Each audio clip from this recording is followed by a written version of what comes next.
Alors, chers amis, bonjour à toutes et à tous. Je constate que nous avons quorum. Conséquemment, la Commission des finances publiques peut reprendre ses travaux. Comme vous le savez, nous sommes réunis cet après-midi afin de poursuivre les consultations particulières et les auditions publiques sur le projet de loi 100, loi sur la négociation et la détermination des conditions de travail, requérant une coordination nationale, notamment dans les secteurs public et parapublic. Monsieur le secrétaire, bonjour. Y a-t-il des remplacements aujourd'hui? Oui, Monsieur le Président. Monsieur Beauchemin, Marguerite Bourgeois est remplacée par Mme Caron-Lapinière et Mme Zagamendez-Verdun est remplacée par Monsieur Marisol Rosemont. Alors, bienvenue à nos collègues. Alors, cet après-midi, nous entendrons trois groupes et nous avons l'honneur de commencer en recevant des représentants de la Fédération des cégeps.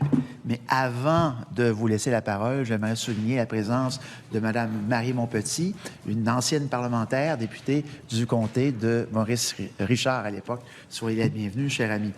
Alors, mesdames, vous savez que vous disposez de 10 minutes afin de faire votre présentation. Auriez-vous peut-être d'abord l'amabilité, s'il vous plaît, de vous présenter? Alors, bonjour, je me présente Pascale Sirard. Je suis directrice générale du Collège de Bois-de-Boulogne. Je suis accompagnée aujourd'hui de mes collègues Marie-Ève Vaillancourt, qui est directrice des études au Cégep de Sept-Îles, Marie-Ève Gravel, qui est directrice générale au Cégep d'Alma, et France Desrosiers, qui est directrice des ressources humaines et des affaires corporatives au Cégep Garneau. Heureux de vous recevoir. Je vous remercie. Alors, Monsieur le Président, Madame la ministre, Mesdames et Messieurs membres de la Commission, vous dire tout d'abord que j'interviens devant vous à titre de porte-parole des 48 cégeps publics qui sont répartis partout sur le territoire, au cœur des communautés, présents dans 16 des 17 régions administratives du Québec. Et je vous remercie de nous accueillir. Le projet de loi 100, dans sa forme actuelle, prévoit l'abolition du Comité patronal de négociation des collèges, communément appelé le CPNC. Ce changement peut vous apparaître sûrement très technique, mais s'il est adopté tel quel, il aura des conséquences concrètes et importantes sur notre capacité à représenter les cégeps, à défendre leur réalité et surtout à négocier de manière efficace. Le réseau collégial public représente 48 établissements qui ont tous des réalités très différentes, mais une seule mission, accompagner 200 000 personnes étudiantes, jeunes et adultes, vers leur réussite. Ce réseau, pour fonctionner, a besoin d'une structure de négociation qui est à son image, souple, proche du terrain et adaptée à ses besoins. Depuis plus de 40 ans, le Comité patronal de négociation des collèges joue ce rôle essentiel en coordonnant les mandats, en harmonisant les pratiques et en répondant chaque année à plus de 2000 demandes d'interprétation des conventions collectives. Le CPNC mise donc sur des gens d'expérience, des personnes expertes en relations de travail qui sont issues du réseau collégial lui-même. Elles connaissent les enjeux, comprennent les conséquences réelles sur le plancher des cégeps de chaque clause, de chaque modification, de chaque mesure discutée à la table de négociation. Et ça fonctionne. Depuis sa création, le Comité patronal de négociation des collèges a rempli son mandat sans controverse. Les relations de travail dans les cégeps sont historiquement harmonieuses. Évidemment, nous partageons les objectifs d'un projet de loi qui vise à rendre le processus de négociation plus agile et plus efficace. Mais le fait est que dans le réseau collégial, cela se pratique déjà. Depuis plusieurs rondes de négociation, les cégeps ont volontairement confié au Comité patronal de négociation le mandat de négocier non seulement les matières dites nationales, mais aussi les matières dites locales. Nous avons fait ce choix parce qu'il était plus cohérent, plus efficace et mieux adapté à notre fonctionnement. J'irais même jusqu'à dire que notre réseau est à l'avant-garde, car ce que le projet de loi 100 vise à instaurer dans le secteur de la santé ou de l'éducation existe déjà à l'enseignement collégial. Nous avons déjà une structure nationale qui tient compte des réalités locales. Nous avons une coordination, une efficacité, une culture collaborative propre au réseau de l'enseignement supérieur auquel nous sommes rattachés. L'abolition du CPNC risque de mettre tout ça en péril, car elle retire à la partie patronale sa capacité de négocier en connaissance de cause. Elle prive aussi les négociateurs de l'expertise du terrain. Et surtout, elle demande aux directions des cégeps de s'en remettre à des instances qui ne connaissent pas leur réalité quotidienne, elles qui gèrent au quotidien, justement, les relations de travail dans leurs établissements. J'aimerais prendre un court moment ici pour illustrer le tout avec un exemple concret. Pendant la pandémie de COVID-19, le réseau collégial a démontré une résilience exceptionnelle. En moins de 3 semaines, nous avons déployé toute notre offre de formation à distance, alors que rien de tout ça n'était prévu dans les conventions collectives.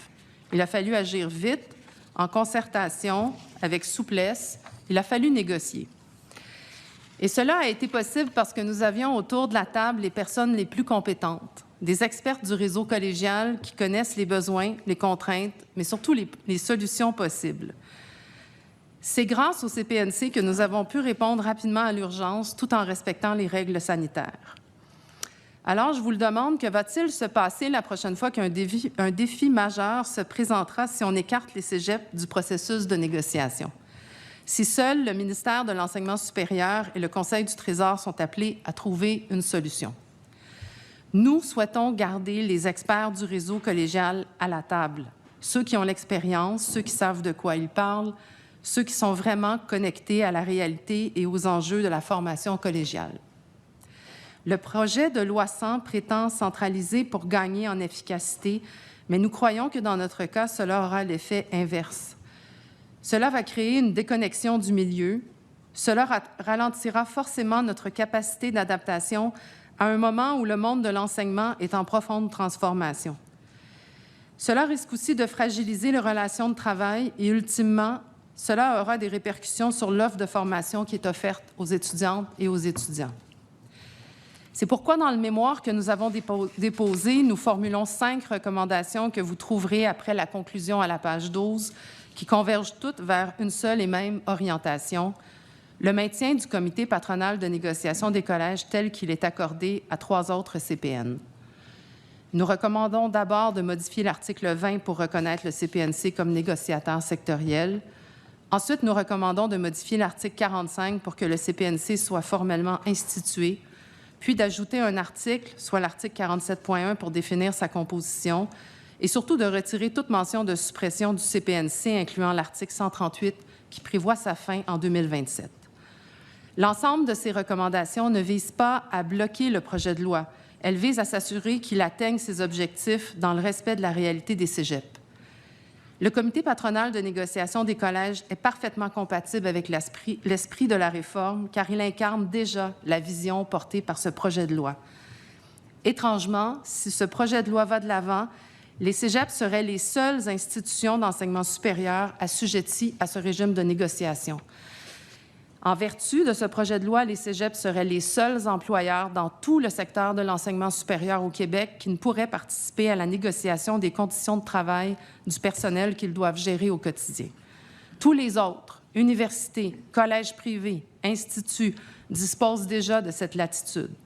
Ne serait-il pas paradoxal que seuls les établissements publics du niveau postsecondaire n'aient plus leur mot à dire dans la négociation des conditions de travail de leur propre personnel? Pour les 48 cégeps dont je suis la porte-parole, le CPNC n'est pas un problème à régler, c'est un succès à préserver. Le comité patronal de négociation des collèges n'est pas une structure administrative de plus, c'est la mémoire et c'est l'intelligence de notre réseau. Nous croyons que le projet de loi 100 ne doit pas nous enlever cette force, mais plutôt, elle doit prendre appui sur elle. En conséquence, Monsieur le Président, Madame la ministre, Mesdames et Messieurs les membres de la Commission, je vous demande de préserver ce qui fonctionne et de maintenir le comité patronal de négociation des collèges. Je vous remercie de votre attention. Alors, merci à vous, Madame Sirard, pour cette présentation. Je cède maintenant la parole à la présidente du Conseil du Trésor. Merci beaucoup, Monsieur le Président. Merci. Merci pour cette présentation. Merci pour votre présence. Merci pour le mémoire qui sera naturellement lu avec attention. Par contre, est-ce que je peux me permettre de le résumer en disant que là, bon, il y a plusieurs recommandations, mais elles tournent toutes autour du même objectif, c'est-à-dire le maintien du CPNC. Est-ce qu'on peut résumer de cette façon-là sans faire de raccourci? Absolument. Parfait. la volonté de moderniser le régime de négociation, de le rendre plus efficace, plus agile et d'en faire un régime qui va pouvoir évoluer avec les besoins de la société, les réalités de terrain ou non, pour les, espérons-le, encore 40 autres prochaines années. On vit avec le régime actuel depuis plus de 40 ans, ce qu'on appelle la loi 37. Donc, je pense qu'il est important de préciser à ce stade-ci que la volonté n'est pas de se déconnecter du terrain, mais la volonté est de ne pas cristalliser des façons de faire. Et dans le projet de loi, il appartiendra aux ministres sectoriels, que ce soit l'enseignement supérieur ou l'éducation ou la santé, parce que ce sont 3 secteurs où il y a des CPN, on en voit dans ces secteurs-là, de remettre en place le même format actuel s'il y a lieu. Et je ne mets pas en doute le fait que ça fonctionne. Donc, tenons-le pour acquis pour fin de discussion. Donc, à l'intérieur du projet de loi, la ministre ou le ministre, dépendamment pour la prochaine ronde des négociations, aura tout le loisir de mettre en place un tel CPNC, si on veut, et de le maintenir. Donc, l'objectif du projet de loi est de laisser une latitude et de pouvoir faire évoluer les façons de négocier dans le futur. Êtes-vous d'accord avec moi que l'existence du CPNC, tel qu'il est stipulé actuellement dans le projet de loi 37, tient ses pouvoirs qui sont délégués par le ministre de l'Enseignement supérieur? Absolument. Bon. Ce sont des pouvoirs qui, théoriquement, le ministre de l'Enseignement supérieur pourrait reprendre. Oui. Parfait. Il y a quelque chose de très intéressant dans ce que vous ne dites pas dans votre mémoire, et c'est peut-être là-dessus que j'aimerais ça vous entraîner. Et parlons justement de ce besoin-là d'être connecté avec le terrain. On en est, j'en suis. Il n'est pas de l'avantage de personne de négocier sans avoir une connaissance du terrain. De toute façon, même si on tentait de le faire, je dirais en bon français, le boomerang reviendrait assez rapidement de plusieurs sources, si ce n'est que les sources syndicales et les membres sur le terrain. Parlons des matières locales. Vous n'avez pas, vous, dans le secteur de l'enseignement supérieur, je ne me trompe pas, le même type de régime qu'en santé ou en éducation, c'est-à-dire il n'y a pas un palier local et un palier national. Les matières qui sont dites locales sont déjà négociées au niveau national. Okay. Elles sont déléguées, oui. Parfait. On a entendu, je me sers de vous un peu pour une meilleure compréhension parce que vous avez une expérience. Il est vrai que le secteur de l'enseignement supérieur et des cégeps, plus particulièrement, a une expérience différente que l'éducation au sens large et la santé. Est-ce que vous diriez qu'il y a des difficultés de faire des adaptations locales? Parce que vous avez déjà ce régime d'adaptation locale-là. Bien, pour nous, il n'y en a pas de difficultés puisque ce sont des responsabilités qu'on a déléguées au Conseil patronal de négociation des collèges. Donc, c'est un mode de fonctionnement, comme je le disais dans mon allocution, qui pour nous est un peu à l'avant-garde du fait qu'il rejoint complètement les objectifs de votre projet de loi. Donc, de ce point de vue-là, je crois que le fait est que le réseau collégial est souvent ramené à celui de l'éducation, alors que pourtant, il est extrêmement spécifique. Pourquoi l'est-il? Bien, je vous le disais d'emblée, on est 48 employeurs répartis sur tout le territoire qui sont gouvernés par des conseils d'administration, qui offrent 9 programmes préuniversitaires, 130 programmes techniques, des centaines d'AEC, on a des centres de recherche. On a donc une particularité de ce fait-là qui, à notre sens, est très mal reconnue dans le projet de loi. Et c'est la raison pour laquelle on demande de maintenir le CPNC, parce qu'on croit que c'est par ce moyen que le réseau collégial va réussir justement à garder son agilité et son expertise dans le cadre des négociations qu'on connaît. Nous sommes des alliés du ministère de l'Enseignement supérieur. Vous avez dit tout à l'heure, oui, la ministre aura la possibilité de maintenir le CPN, mais nous n'en avons pas la garantie. Mais c'est bien évidemment ce qui nous inquiète. On pense qu'on a en ce moment un modèle qui est tout à fait pertinent pour le réseau collégial puis qui permet, comme je le disais tout à l'heure, de faire en sorte qu'on répond parfaitement aux besoins de notre population étudiante. On gère au quotidien dans les 48 collèges des griefs, des problèmes d'organisation du travail. En fait, des griefs, on n'en a pas tant que ça. C'est peut-être la raison pour laquelle on passe peut-être souvent sous le radar comme réseau, c'est qu'il y en a très peu d'enjeux. Pour la dernière négociation, c'est un peu la même chose. Je pense que le réseau collégial a été exemplaire dans la dernière négociation. Et c'est cette exception-là, en fait, qu'on souhaiterait vraiment maintenir à travers les recommandations qui vous sont formulées dans le mémoire. Oui, c'est sûr que les résultats terrain, je pense que c'est important de les souligner. Puis, comme je vous disais tantôt, personne n'a avantage à négocier en étant complètement déconnecté du terrain. Et je pense qu'il y a un avantage à garder un pied sur le terrain. Mais ce que j'essaie de mettre en évidence et de voir avec vous, et ce n'est pas un jugement de valeur sur le travail que le CPNC forme. Je pense que c'est ça. Je pense que je me sens dans l'obligation de le dire pour que ça soit clairement énoncé. C'est de dire, dans l'état actuel du droit, de la loi 37, les pouvoirs appartiennent au ministre sectoriel. Je vais dire sectoriel parce que santé et éducation aussi, c'est la même chose pour l'enseignement supérieur. Il a l'occasion de le déléguer à un CPNC, mais le ministre en question, ou la ministre à l'heure actuelle, parce que c'est une ministre, pourrait reprendre ces pouvoirs-là. Ce qu'on dit dans le projet de loi 100, c'est que c'est la même chose. Le pouvoir appartient au ministre. Il peut le déléguer à un CPNC ou pourrait décider de le déléguer à un autre type d'entité terrain. Mais au final, on réitère le même principe que le pouvoir de négociation appartient au ministre sectoriel. Je voulais juste voir avec vous, peut-être, et j'ai l'air de ne pas avoir beaucoup d'informations à vous demander, mais c'était quand même assez clair votre position, puis je dois dire que je la comprends très bien. Je voulais voir avec vous, au niveau des matières locales, si le fait que ces matières-là étaient négociées présentement à ce qu'on appelle le niveau national et qu'il n'y ait pas de niveau local de négociation comme on retrouve dans le secteur de la santé et de l'éducation, si vous trouvez que ça avait désavantagé votre réseau sur le long terme, et ce que vous me répondez, bien au contraire, le réseau du cégep se porte très bien, somme toute. On se comprend là, que vous pouvez avoir des enjeux, c'est pas ça l'enjeu, mais somme toute, par rapport au régime de négociation, le fait de tout négocier au national n'a pas eu d'impact négatif sur le réseau ou sur la pérennité du réseau.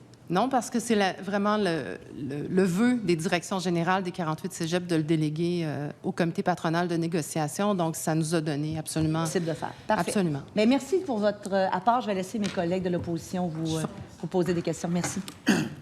Alors, merci à vous, Madame la ministre, Monsieur le député de l'Acadie. Merci, Monsieur le Président. Alors, Madame Sirard, Madame Gravel, Vaillancourt et Desrosiers, bonjour. Très heureux de pouvoir discuter avec vous en commission parlementaire. Je dois vous dire d'emblée, Monsieur le Président, je suis particulièrement privilégié. Dans ma circonscription, j'ai 3 cégeps. Mais dans ces 3-là, il y a le cégep Bois-de-Boulogne, dont Mme Sirard est la DG. Alors, vous comprendrez que je tenais à le souligner. C'est un bien bon cégep. J'en suis diplômé, d'ailleurs. Fait que tous les cégeps sont bons, Monsieur le Président, mais comprenez que pour moi, Bois-de-Boulogne, un petit l'alma mater. Vous comprenez ça, Madame la Présidente? Voilà. De vous relancer, chers collègues de l'Acadie, oui, en vous disant qu'il y a ici une représentante du cégep de Garneau, dont je suis moi-même un diplômé. Ah, écoutez, Monsieur le Président, là, c'est le bonheur. Alors, merci d'être là. Après ça, ils diront qu'au Parlement, on ne peut pas rire. Voilà. Maintenant, revenons à votre mémoire. J'ai bien compris votre position. Je comprends que le projet de loi 100 vise à une certaine centralisation au niveau de la négociation. Maintenant, dans votre fonctionnement avec le CPNC, vous avez déjà une structure. Et Madame la ministre y faisait référence, mais est-ce que, d'après vous, le projet de loi va affecter votre autonomie dans le cadre des négociations? Assurément qu'il va affecter notre autonomie parce que présentement, on a une concertation qui se fait dans les 48 cégeps. Alors, on travaille vraiment en collégialité.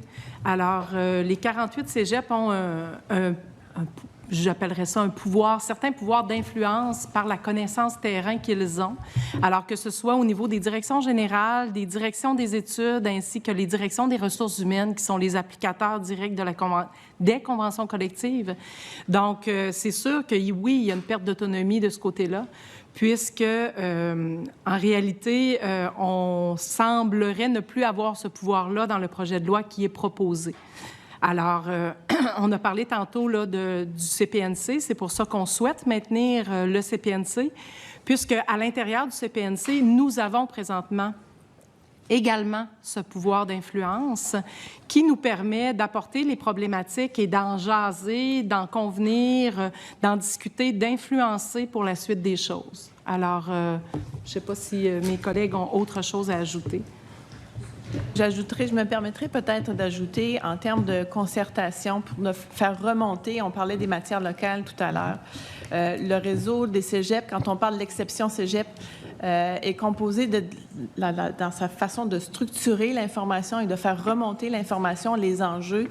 Il y a des commissions qui réunissent, par exemple, l'ensemble des 48 directions des études, l'ensemble des 48 directions générales, l'ensemble des 48 directions des affaires de la formation continue pour les AEC. On parlait des AEC tout à l'heure. Donc, il y a une concertation naturelle qui se fait et qui peut remonter facilement à la table de négociation pour alimenter la réflexion et faire cette levée de drapeau-là nécessaire. Et toujours dans l'orientation des prérogatives du gouvernement ou des préoccupations du gouvernement, dans le sens que, au niveau de l'organisation du travail, pas que les demandes de la partie syndicale soient farfelues. Par contre, on est capable de voir venir, de mesurer les impacts de ces demandes-là et dire, OK, oui, on pourrait aller jusque-là, c'est gérable sur le terrain, ça se peut, c'est bon pour les étudiants, pour la réussite des étudiants, etc., mais en contrepartie, si on va jusque-là, bien, voici les enjeux qui vont se lever. Ça peut avoir un impact sur tel article de la Convention, sur telle façon d'aborder les problèmes.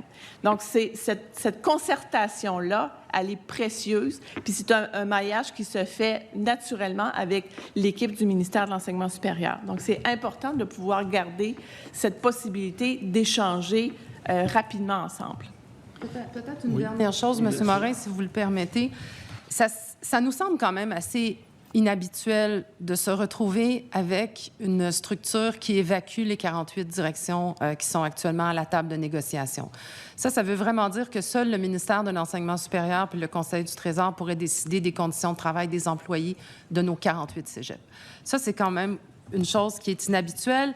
Et puis, il faut voir que le CPN agit aussi comme un filtre. Hein? Quand vient le temps d'obtenir des informations dont on a besoin pour la négociation, bien, on peut avoir ça très rapidement. Dans le projet de loi, il est prévu qu'on puisse consulter les 48 cégeps, mais en ce moment, le CPN permet cette rapidité, cette agilité dans la réponse, et on pense qu'il y a un gain là du point de vue d'une négociation qui se veut plus agile et flexible, qu'on va certainement perdre si nous ne sommes plus à la table de négociation. Et donc, en fait, si je vous comprends bien, ce que vous nous dites, et j'imagine que vous avez peut-être vécu même personnellement l'expérience de négociation, parce que... Bien, pas comme négociatrice, puisqu'on a un négociateur en chef, mais nous sommes au CA du CPNC, toutes les quatre. D'accord. Donc, évidemment, le négociateur est un expert de la négociation, mais il va prendre ces informations, finalement, de vous. Exact? Absolument. Donc, c'est sûr que c'est nous qui nourrissons les demandes qui sont faites. Puis ensuite, évidemment, il y a des remontées du négociateur qui sont faites à toutes les fois où on se rencontre au CA du CPNC. Bien évidemment, dans la dernière négociation, ce qu'on a connu aussi, c'est peut-être un peu... l'inverse de ce qu'on nous avait promis sur papier. C'est-à-dire que les négociateurs, qui sont les experts du bureau de négociation gouvernementale, sur papier, ça fonctionne bien. C'est agile, c'est flexible. Mais dans les faits, ce qu'on a vu, c'est beaucoup de remontées vers le CPNC parce qu'ils n'avaient pas nécessairement cette connaissance ou cette expertise, ni non plus cette mémoire qui est celle de 40 ans de relations de travail. Et c'est compliqué quand même, puisque dans l'organisation du travail, je vous le disais, on est 48 employeurs. Donc, il y a vraiment une réalité qui est propre à chaque collège parce qu'ils sont dans des centres urbains, des centres régionaux, parce que leur réalité est différente. Donc, de convenir de l'organisation du travail et d'avoir cette compréhension fine des enjeux, c'est difficile, et d'aller en profondeur, parce que c'est de ça dont on a besoin aussi dans les négociations des conventions collectives, c'est de pouvoir aller en profondeur sur certains dossiers, notamment dans les interrondes. C'est vraiment une chose que nous craignons de perdre avec ce projet de loi. Et je comprends, vous y avez fait référence à le fameux BNG, là, qui est un organisme central de négociation qui relève notamment de la présidente du Conseil du Trésor. Donc, au fond, le négociateur ou la négociatrice se retrouve au sein de ce bureau-là, mais vous travaillez avec cette personne-là. La dernière négociation collective, ce qu'on a connu, c'est que normalement, nous travaillons avec les experts de notre ministère aussi. On travaille en collégialité avec le ministère. Et puis, le CPNC a accueilli la demande d'avoir des observateurs du BNG dans un premier temps qui se sont rapidement intégrés à l'équipe de négociation. C'était pas prévu, on l'a accepté, on est bons joueurs, on est d'accord avec l'idée de faire évoluer le cadre de négociation, mais pour nous, ça n'a pas démontré les résultats qu'on escomptait. Donc, ça a été, on croit que notamment sur certaines questions, il y avait des gains patronaux qu'on escomptait, qui avaient été largement discutés entre nous au CPNC et qui n'ont pas pu être réalisés, puisque à la fin, ce ne sont pas les mandats que le CPNC avait donnés qui ont mené au terme de la négociation, mais plutôt ceux qui étaient demandés par le Bureau national, le Bureau de négociation gouvernementale. Fait que ça nous a un peu éloignés des gains qu'on espérait faire dans cette dernière négociation, malheureusement. Oui, c'est ça. Donc, vous représentez la partie patronale, Conseil du Trésor aussi également, mais il y a eu comme une espèce de... Enfin, le mot est mal choisi, je ne dirais pas ce mot-là, mais en fait, il y a eu comme une espèce de prédominance du BNG dans vos négociations qui a fait en sorte qu'il y a peut-être des éléments que vous vouliez faire ressortir finalement qui ne l'ont pas été. Est-ce que je vous comprends bien? Vous me comprenez bien, et de là peut-être l'importance de réitérer la plus-value que le comité patronal de négociation des collèges peut avoir à une table de négociation, parce que nous croyons que nous sommes de très bons partenaires avec les équipes ministérielles et les représentants du BNG pour mener à terme des négociations qui vont être à l'avantage de la population étudiante qui est représentée dans nos cégeps. Et j'ai compris aussi de votre mécanisme de négociation qu'au fond, le palier local, vous l'envoyez au national. Donc, au fond, d'une certaine façon, un des objectifs du projet de loi, vous l'avez déjà atteint et ça semble bien fonctionner. Est-ce que je vous comprends bien? C'est tout à fait ça. Les fameux enjeux névralgiques dont on entend souvent parler en termes d'organisation du travail pour le secteur de l'éducation, nous ne les vivons pas. Très bien. Je vous remercie, Monsieur le Président. Je pense que ma collègue... Absolument. Madame la députée de Lapinière. Merci, Monsieur le Président. Alors, bonjour à toutes. Merci pour votre mémoire et votre présentation. La question que j'aurais, puisque toutes vos recommandations, finalement, vont vers un seul objectif, de maintenir le comité patronal de négociation des collèges, la question, c'est de savoir, est-ce que, même si vous avez concentré vos efforts là, est-ce qu'il y a d'autres articles dans le projet de loi qui fonctionneraient moins bien pour vous et dont vous aimeriez nous parler? Mme Desrosiers. Dans le mémoire, comme on le mentionnait... Oui, tu voulais?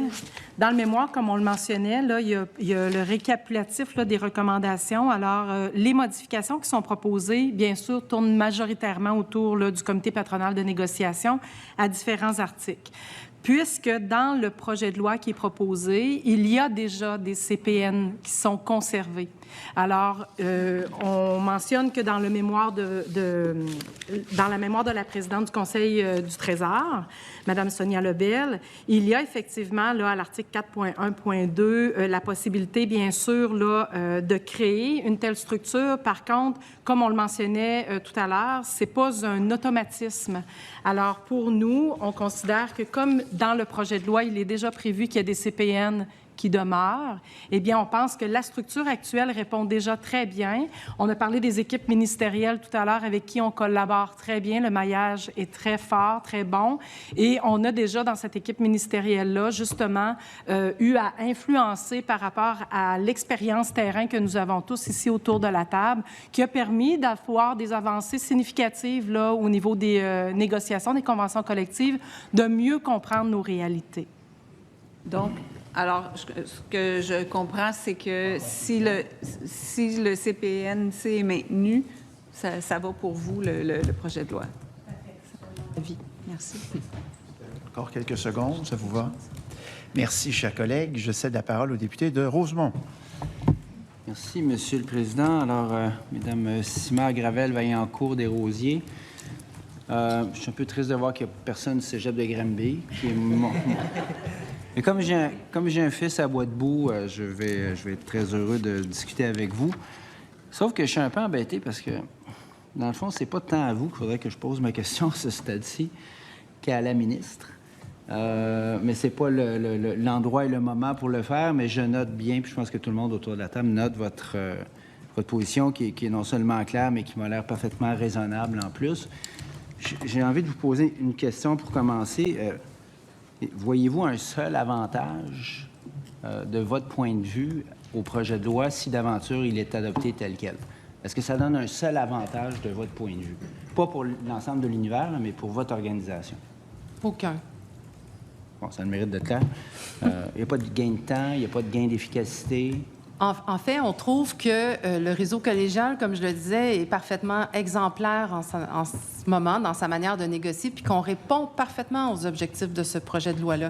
Donc, en fait, on se surprend même, puis on se dit, bien, peut-être parce que, justement, les cégeps sont toujours un peu une exception, hein, on le sait, on est l'exception québécoise. C'est peut-être pour ça qu'on est les grands oubliés de ce projet de loi et qu'on ne nous a pas inclus dans l'exception qui est déjà consentie aux commissions scolaires anglophones ou autochtones. Puis, à terme, il y aurait même des écueils possibles puisque vous perdez de votre agilité dont vous avez parlé tout à l'heure. À terme, effectivement, parce qu'on s'éloignerait du terrain. Mais à mon humble avis, j'ai l'impression que c'est plus une méconnaissance du fonctionnement des cégeps et du mode de fonctionnement même du CPNC. Moi, je viens d'un cégep de Sept-Îles. C'est un des plus petits cégeps du réseau. Mais à chaque fois qu'on bouge quelque chose, c'est l'effet papillon dans le réseau. C'est-à-dire que moi, si on joue sur la charge individuelle de travail des enseignants, je ne veux pas rentrer dans un volet très technique, mais ça va avoir un impact chez moi. Parce que, par exemple, mes groupes sont plus petits, pour X raisons, moins de population étudiante. Mes enseignants sont obligés d'avoir plus de cours pour arriver à un temps plein par rapport à des cours différents, je veux dire, par rapport au cégep de Bois-de-Boulogne. Mais quand on négocie, quand on veut intervenir sur la charge, on est dans l'organisation du travail, là. Quand on veut négocier en lien avec ces éléments-là, bien, on a toute la perspective, toute la profondeur du réseau. À Sept-Îles, un des plus petits cégeps versus Édouard Montpetit, qui est un des plus gros cégeps, bien, si on bouge la CI, ça va être quoi l'effet papillon? Fait que c'est toute cette mémoire collective-là, cette expertise-là qui est importante à la table de négociation. Quand je vous disais tout à l'heure, si on bouge telle affaire, ça va avoir un impact sur l'article X, bien, c'est ça qui est un avantage. Puis c'est pas commun au réseau de la santé, puis c'est pas commun au réseau de l'éducation.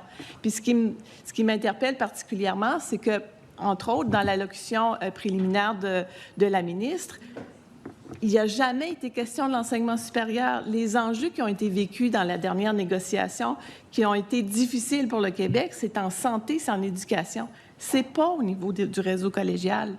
Ça se passe bien depuis des années. Ça ne veut pas dire qu'on ne s'entend pas ou qu'il n'y a pas des échanges plus corsés avec la partie syndicale, pas du tout, mais on arrive à une entente. L'exemple de la formation à distance est excellent. L'exemple de la pandémie, excellent aussi. En 3 semaines, on s'est reviré sur un dizaine. Ça n'a pas été le cas de l'éducation pour toutes sortes de raisons, parce que les échanges sont plus difficiles. Bien, je vous remercie. Comme je vous dis, je note. On aura des pourparlers. Parfois, la ministre montre une certaine flexibilité. Je ne peux évidemment pas répondre pour elle, mais ce que j'entends ici me semble non seulement raisonnable, mais assez convaincant. Alors, je vous remercie pour ça. Merci. Alors, Mesdames Sirard, Gravel, Vaillancourt et bien sûr, Madame Desrosiers du cégep de Garneau, merci beaucoup pour votre présence parmi nous cet après-midi. Ce fut fort instructif. Au plaisir de vous recevoir à nouveau. Alors, chers amis, nous poursuivons nos consultations et nous avons l'honneur de recevoir par visioconférence la représentante de l'Association des gestionnaires des établissements de santé et de services sociaux. Madame Girard, soyez la bienvenue parmi nous. Bonjour, merci beaucoup. Vous savez que vous disposez de 10 minutes afin de faire votre présentation. Absolument parfait. Monsieur le Président, chers membres de la Commission, je me présente Danielle Girard, présidente directrice générale de l'Association des gestionnaires du réseau de la santé et des services sociaux, aussi appelée l'AGES. En mon nom et au nom de l'AGES, je remercie les membres de la Commission des finances publiques de nous donner l'occasion de soumettre nos commentaires à l'égard du projet de loi 100. D'entrée de jeu, l'AGES tient à préciser qu'elle privilégie une analyse générale du projet de loi axée sur ses impacts sur les gestionnaires du réseau de la santé et des services sociaux plutôt qu'une étude détaillée de chacun de ses articles. Je tiens également à souligner que nous ne souhaitons en aucun cas intervenir dans les dispositions du projet de loi qui concernent spécifiquement les conditions de travail du personnel syndiqué. Notre préoccupation porte exclusivement sur les mécanismes qui touchent les gestionnaires ainsi que sur la reconnaissance du rôle qu'ils exercent au sein du réseau. Avant d'entrer au cœur du sujet, permettez-moi de vous présenter brièvement l'AGES. L'AGES est l'Association des gestionnaires des établissements de santé et de services sociaux, représente quelques 9000 gestionnaires répartis dans toutes les régions du Québec, et ce depuis plus de 50 ans. Elle est reconnue comme l'interlocutrice principale des gestionnaires auprès du ministère de la Santé et des Services sociaux ainsi que de Santé Québec, notamment pour les relations de travail, les conditions d'exercice des cadres du réseau. Les membres de l'AGES occupent des postes névralgiques à tous les échelons du réseau, notamment nos chefs d'unité en soins infirmiers, chefs de service à la réception et au traitement des signalements à la DPJ, conseillers cadres, adjoints au directeur des ressources humaines, des communications et des affaires juridiques, chefs de secteur en hygiène et salubrité, chefs de service en santé mentale de proximité, chefs d'unité de soins chirurgicaux, chefs du service d'imagerie médicale, conseillers à la prévention et au contrôle des infections et plusieurs centaines d'autres fonctions de gestionnaires. Présents sur le terrain, ces gestionnaires constatent et vivent au quotidien les effets concrets des décisions prises à l'échelle nationale, qu'elles soient porteuses de solutions ou qu'elles engendrent de nouvelles contraintes. Parce qu'ils ont à cœur la mission du réseau de la santé et des services sociaux, les membres de l'AGES souhaitent que toute réforme permette une amélioration tangible de l'organisation et de la prestation des soins à la population. C'est dans cet esprit que nous soumettons le présent mémoire au nom de l'ensemble de nos membres. Monsieur le Président, permettez-moi maintenant de commenter le projet de loi 100. L'AGES tient d'abord à reconnaître deux avancées significatives. Premièrement, la suppression de la limite de 3 ans imposée aux conventions collectives favorise une plus grande stabilité des relations de travail, un atout majeur pour la gestion durable des ressources humaines dans le réseau. Deuxièmement, le maintien de la situation actuelle concernant les accréditations syndicales sans fusion imposée évite une période de transition qui pourrait s'avérer chaotique et permet de conserver également un cadre stable pour les acteurs concernés.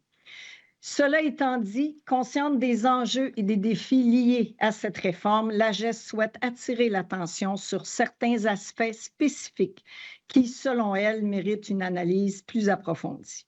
Ces observations reposent sur la réalité concrète vécue par les gestionnaires qu'elles représentent, acteurs essentiels à la qualité et à l'efficacité du réseau. 3 points émergent aujourd'hui.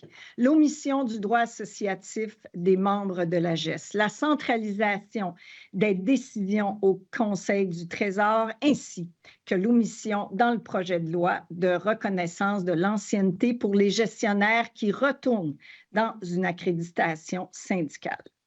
Il est important de mentionner que ces enjeux conditionnent la qualité du dialogue social, la reconnaissance du rôle des gestionnaires et ultimement la performance du système de santé et des services sociaux québécois. Débutons avec le premier enjeu, l'omission du droit associatif des gestionnaires dans le projet de loi. Le personnel d'encadrement occupe une place stratégique dans le réseau de la santé et des services sociaux, comme je l'ai mentionné plus haut.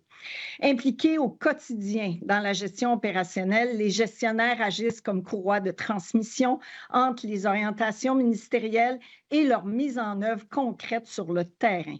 Ils jouent également un rôle d'interface essentiel entre les salariés, les associations syndicales accréditées et l'employeur, tout en assurant la qualité des soins et des services. Dans ce contexte, le droit associatif des membres de l'AGES constitue un levier structurant, garant d'un dialogue constant, organisé et légitime entre les gestionnaires et l'État employeur. Il apparaît dès lors essentiel d'inscrire formellement dans la loi le droit de négocier les conditions de travail et d'exercice des gestionnaires du réseau de la santé et des services sociaux. Cette inscription permettrait enfin aux parties de convenir d'un mécanisme structuré de discussion et de règlement des différends. De plus, cela contribuerait à établir un rapport équilibré entre les parties et à favoriser un dialogue constructif. La correction de cet oubli est indispensable. Un cadre associatif explicite et intégré favorise l'engagement et le bien-être des gestionnaires, contribuant ainsi à la stabilité des relations de travail et à la continuité des services et l'amélioration de la performance globale du réseau.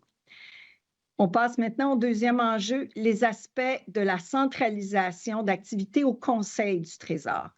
Le projet de loi confie au Conseil du Trésor la coordination nationale de la négociation et de la détermination des conditions de travail. Cette centralisation accrue lui confère un rôle prépondérant, reléguant Santé Québec à un rôle secondaire, avec une marge de manœuvre plus restreinte. Une telle configuration soulève des préoccupations majeures quant à la capacité des employeurs du réseau, particulièrement Santé Québec, d'adapter leurs décisions aux réalités spécifiques vécues sur le terrain. L'AGES est particulièrement préoccupée par l'approche uniforme que privilégie le Conseil du Trésor pour l'ensemble des secteurs de la fonction publique.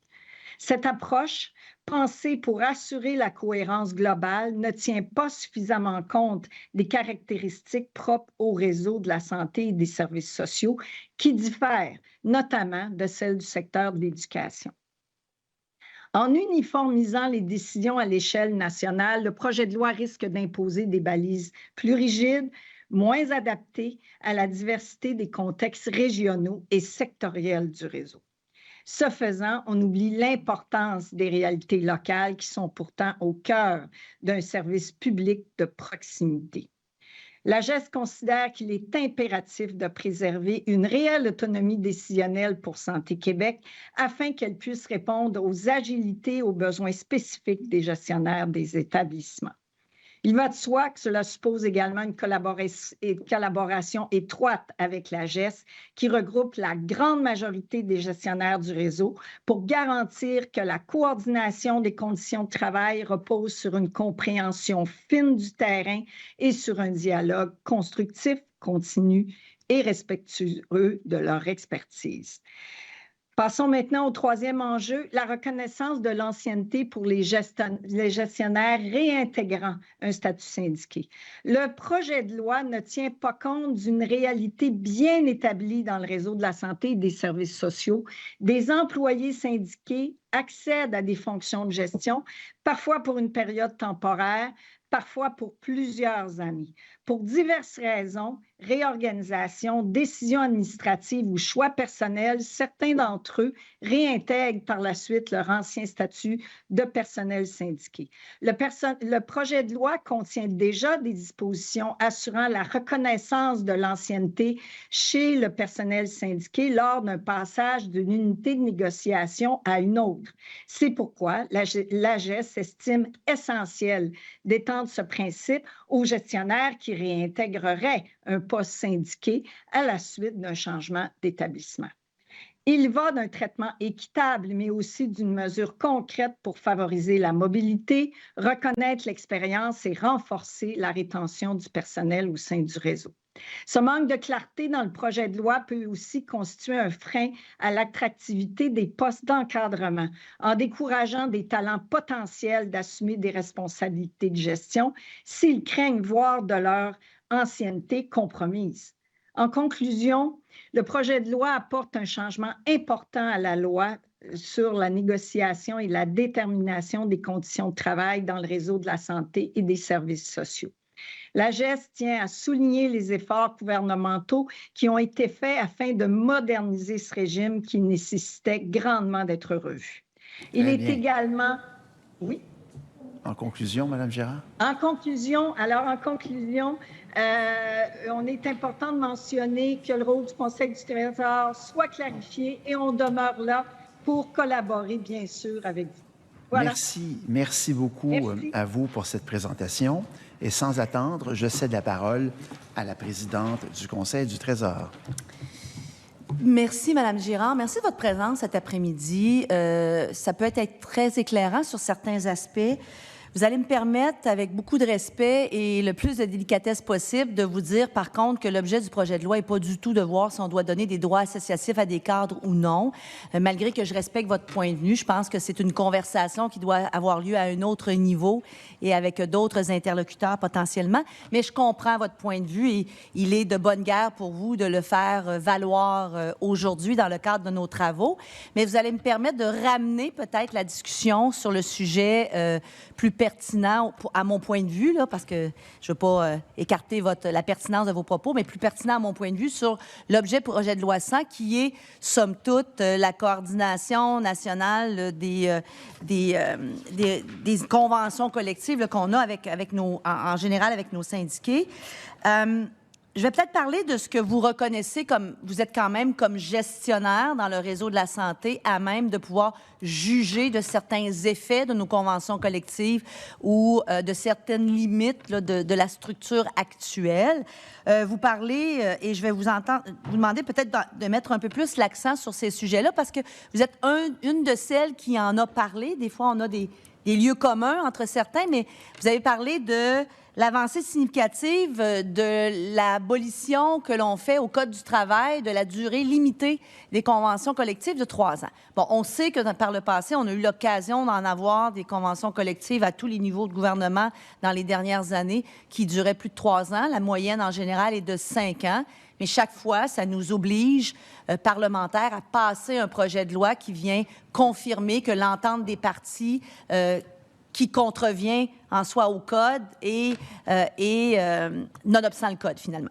Donc, expliquez-moi en quoi vous trouvez que c'est une bonne idée pour la stabilité. J'ai ma propre opinion, mais j'aimerais vous entendre. Effectivement, comme gestionnaire pour nos gestionnaires, merci Madame la ministre du retour également. Et pour le premier point que vous avez amené, il nous fera plaisir de discuter dans un autre forum, effectivement. Alors, écoutez, effectivement, pour nos gestionnaires, le fait, comme vous l'avez amené au niveau des parlementaires, de devoir passer une loi pour ajouter des années à la Convention, il faut comprendre que comme gestionnaire, nos gestionnaires, changer les conditions de travail, entreprendre et vivre des négociations aux 3 ans, c'est pas simple. Fait qu'effectivement, comme je l'ai mentionné et comme vous le dites, pour tous nos gestionnaires, la paix sociale de travailler, la stabilité pour 5 ans ou pour plus de 3 ans, c'est vraiment un plus. Moi-même, personnellement, je suis gestionnaire depuis 30 ans à travers différentes organisations et effectivement, de voir les conventions collectives seulement d'une durée de 3 ans où c'est complexe d'aller, c'est plus complexe pour les gestionnaires et pour le travail avec leurs employés et surtout dans le réseau de la santé et des services sociaux, toujours pour un meilleur accès aux soins. On doit se concentrer sur travailler pour nos soins de proximité. Merci, Madame Girard. Pouvez-vous nous parler également peut-être d'un aspect qui est plus particulier au système de santé, qui découlait du projet de loi 15? On vient dans le projet de loi 100 traiter des catégories d'emploi, des catégories dans le réseau de la santé. Le projet de loi 15 faisait passer de 4 à 6 catégories, je ne les nommerai pas, là, mais bon, entre autres, les infirmières est une catégorie, là, donc de 4 à 6 catégories dans le réseau de la santé. Madame Picard de la FTQ a abordé le sujet un peu dans sa présentation, mais vous en faites aussi une avancée significative. Dans le fond, ce que le projet de loi 100 fait, c'est de ramener le statu quo, c'est-à-dire ce qui existait avant le projet de loi 15. Et expliquez-nous pourquoi il était significatif pour le réseau de revenir à catégorie, de ne pas maintenir 6 catégories. Premièrement, je tiens ma réserve que dans ce que je vous amène, c'est vraiment dans le rôle des gestionnaires, hein, c'est face au travail des gestionnaires. Loin de moi de me positionner sur des dispositions que mes collègues des syndicats pourront bien le faire. Alors, notre rôle, c'est vraiment ça. Mais effectivement, comme vous l'avez amené, un changement dans les unités d'accréditation, un grand changement actuellement. Ça amènerait, comme un peu je l'ai dit, une période, un risque chaotique de tout mettre ça en place, de tout changer ça. Et effectivement, encore une fois, pour le réseau, ce qu'on veut dans les changements qui arrivent aujourd'hui avec l'implantation de Santé Québec, avec le retour à l'équilibre budgétaire dans les prochains mois. Alors, ce qu'on a besoin, c'est une stabilité et non pas de travailler de façon chaotique. Donc, dans un environnement d'un autre changement qui amènerait peut-être des risques de travail. Alors, c'est vraiment pour la stabilité et, comme je vous le dis, pour les raisons que mes collègues, sûrement des accréditations syndicales, pourront vous amener, mais nous, pour la stabilité avec nos gestionnaires et encore une fois, le travail avec nos employés, que tout se passe bien pour nos usagers. Intéressé à vous entendre parce que vous en faites mention dans votre mémoire comme étant une avancée significative. Donc, naturellement, on comprend tous que c'est de votre point de vue, mais il est intéressant d'avoir votre point de vue sur cet aspect-là, compte tenu que vous en faites mention dans votre mémoire. Peut-être mon dernier point, qui est plus de l'ordre du commentaire, mais vous aurez l'occasion de commenter. Vous parlez de la centralisation au Conseil du Trésor. Je tiens à vous rassurer, il n'est pas question de centralisation. Il va demeurer, la table centrale a toujours existé. Il va demeurer les tables sectorielles. Vous parliez de votre préoccupation quant au rôle que Santé Québec pourrait jouer dans le futur régime de négociation. Il est prévu dans le projet de loi 100 que la négociation sectorielle en santé pouvait être assumée par le ministre de la Santé ou Santé Québec. Alors, ça sera au secteur de décider si Santé Québec est le maître d'œuvre du secteur, non pas de la table centrale. On comprendra que la table centrale demeure la table qui est la table plus gouvernementale, ou par le ministère de la Santé. Donc, c'est pas un projet de loi qui veut centraliser, c'est un projet de loi qui veut réorganiser, mais dans le sens des négociations sectorielles, le rôle de Santé Québec devra être discuté avec le ministère de la Santé et non pas avec le Conseil du Trésor. Mais c'était comme une préoccupation de votre part, mais je voulais vous rassurer sur cet aspect-là. Et vous remercier de votre présence. Et sur ça, je vais céder la parole à mes collègues de l'opposition. Merci beaucoup. Merci beaucoup, Mme la ministre. Merci à vous, Mme la ministre. Monsieur le député de l'Acadie. Oui, merci, Monsieur le Président. Madame Girard, bonjour. Merci d'être là et merci pour votre mémoire. J'aimerais qu'on continue sur un peu le sujet que Madame la ministre vient d'aborder. Madame la ministre nous dit que ce n'est pas vraiment une centralisation. Il va y avoir des tables sectorielles qui vont continuer d'exister. Sauf que dans la plupart des mémoires qu'on reçoit, tout le monde parle de centralisation. Donc, là, écoutez, il y a peut-être une mauvaise compréhension de part et d'autre. Ça, on aura la chance de poser des questions à Madame la ministre là-dessus plus tard. Mais vous, de votre point de vue, c'est quand même ce que vous écrivez dans votre mémoire. Donc, qu'est-ce que vous ressentez? Qu'est-ce qui va changer? Qu'est-ce que vous pourriez perdre compte tenu de cette centralisation-là? Parce que vous soulignez que c'est une préoccupation majeure. Merci, Monsieur le député, pour votre question. C'est une préoccupation majeure sur 2 volets. Lors de l'implantation de la loi qui a amené la création de Santé Québec, la GES, on s'était positionné. Ce qui était important, c'était l'autonomie de Santé Québec en raison de la grande spécificité du réseau de la santé et des services sociaux. Et le point qu'on amène dans nos préoccupations aujourd'hui, il faut comprendre que nos gestionnaires, nos employés sont appelés à travailler 24/7. Dans les conditions de travail, c'est une pluralité de conditions de travail, de personnel, de titres d'emploi. C'est vraiment très spécifique. Notre préoccupation, c'est que, et on le voit, puis Mme la ministre tout à l'heure nous dit que ce n'est pas une centralisation, mais quand on lisait le projet de loi, on voit qu'il y a une crainte de centralisation. Et en se comparant à d'autres secteurs, par exemple comme l'éducation, où est-ce qu'il y a moins de titres d'emploi, où est-ce qu'on n'a pas des gens qui travaillent 24/7, 365 jours par année. Donc, notre préoccupation était à cet effet-là.